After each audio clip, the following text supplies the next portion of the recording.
Hi all welcome to football arena. ഇന്ന് Brazilian ലീഗിൽ നടന്ന ആദ്യ മത്സരത്തിൽ സാന്റോസും വാസ്കോയും തമ്മിലായിരുന്നു ഏറ്റുമുട്ടിയിരുന്നത്. ആദ്യ മത്സരത്തിൽ തന്നെ സാന്റോസിന് തോൽവി ഏറ്റുവാങ്ങേണ്ടി വന്നിട്ടുണ്ട്. ഒന്നിനെതിരെ 2 ഗോളുകൾക്കാണ് വാസ്കോ അവരെ പരാജയപ്പെടുത്തിയിട്ടുള്ളത്. സൂപ്പർ താരം നെയ്മർ ജൂനിയർ ഈ മത്സരത്തിൽ കളിച്ചിരുന്നില്ല. അദ്ദേഹത്തിന് പരിക്കിന്റെ പ്രശ്നങ്ങളുണ്ട്.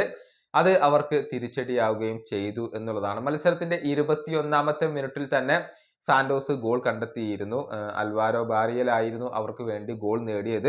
പക്ഷേ രണ്ടാം പകുതിയിൽ 2 ഗോളുകൾ തിരിച്ചടിച്ചുകൊണ്ട് വാസ്കോ വിജയം സ്വന്തമാക്കുകയായിരുന്നു. നുനോ മൊറേറ അതുപോലെ തന്നെ പാബ്ലോ വെഗേറ്റി എന്നിവരൊക്കെ ആയിരുന്നു വാസ്കോക്ക് വേണ്ടി ഗോളുകൾ നേടിയിരുന്നത്. ആദ്യ മത്സരത്തിൽ ഇതോടുകൂടി സാന്റോസ് പരാജയപ്പെടുകയാണ് ചെയ്തിട്ടുള്ളത്. ഇനിയിപ്പോ അവരുടെ അടുത്ത മത്സരം ബാഹിയക്കെതിരെയാണ് നടക്കുക. ഏപ്രിൽ 7-ാം തീയതി പുലർച്ചെയാണ് ആ ഒരു മത്സരം നടക്കുക. നെയ്മർ ജൂനിയർ ആ മത്സരത്തിൽ കളിക്കുമോ എന്നുള്ളതാണ് ആരാധകർക്ക് അറിയേണ്ടത്. നെയ്മർ കളിക്കുകയാണെങ്കിൽ തീർച്ചയായും സാന്റോസിന് അവിടെ വലിയ സാധ്യതകൾ അവശേഷിക്കുന്നുണ്ട്. നെയ്മർ ഇല്ലാത്തത് ഇപ്പോൾ അവരെ സംബന്ധിച്ചിടത്തോളം ഒരു വലിയ തിരിച്ചടി തന്നെയാണ്. ഈ വീഡിയോയുടെ അവസാനിപ്പിക്കുന്നു. അടുത്തൊരു വീണ്ടും കാണാം.